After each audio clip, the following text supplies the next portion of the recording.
Hey guys, this is Sam and welcome to part 7 of this devlog. Last time we have finished the overworld. We made a boss room, a simple village, and the world itself is pretty much done. Before we start working on the quest, for example, or the combat, there are a few things that we gotta tweak here. Oh, and first of all, we have new art. And when I say new art, I mean we have a new main character, totally not based on the previous one. I would like to make a whole new thing, like remake the whole art, but that would just take too much time and effort, and this is just supposed to be a fun, small game made to study, so I want to blow the scope of this project up. I mean, it all began with me following Mr. Deft's tutorial on how to create a Zelda-like game, and that's what I'm still doing. This here is just to showcase a bit of my process, trying to figure out things on the go and implementing that into the game.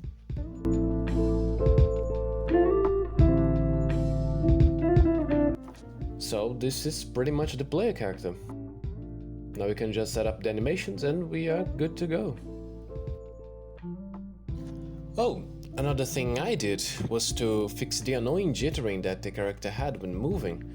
So I did the only thing I could, which was looking for a comment on one of Mr. Taft's videos mentioning the jittering. Copy and paste the solution and boom, the issue totally fixed. Ignore that.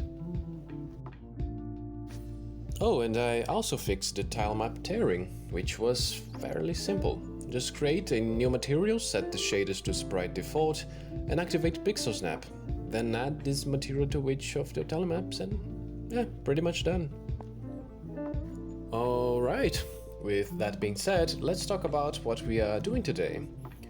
There are a few features here that I have implemented before we head into combat and a bunch of other stuff, which are the camera, boundaries and room transitions, which is a major one, and signs and dialogue, a not so major one.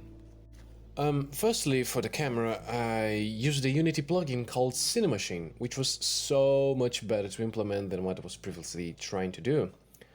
At first, the way I was trying to set up the camera bounds was trying to figure out the min and max X and Y position for each room and then expand the camera boundaries by that value.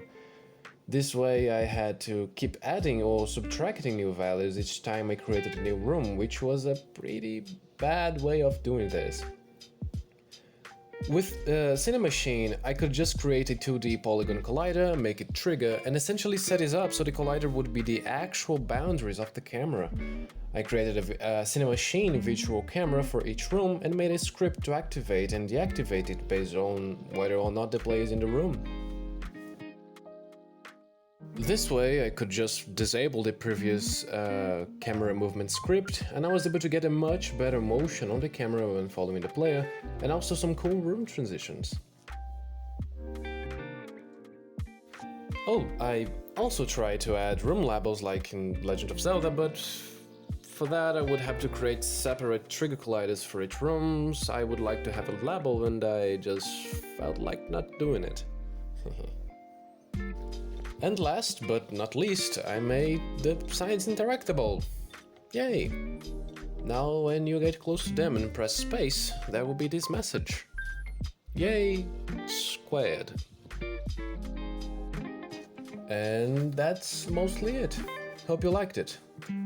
Moving forward, I'll be adding combat to the game, hitboxes and enemies as well, so the next episode will be a big step.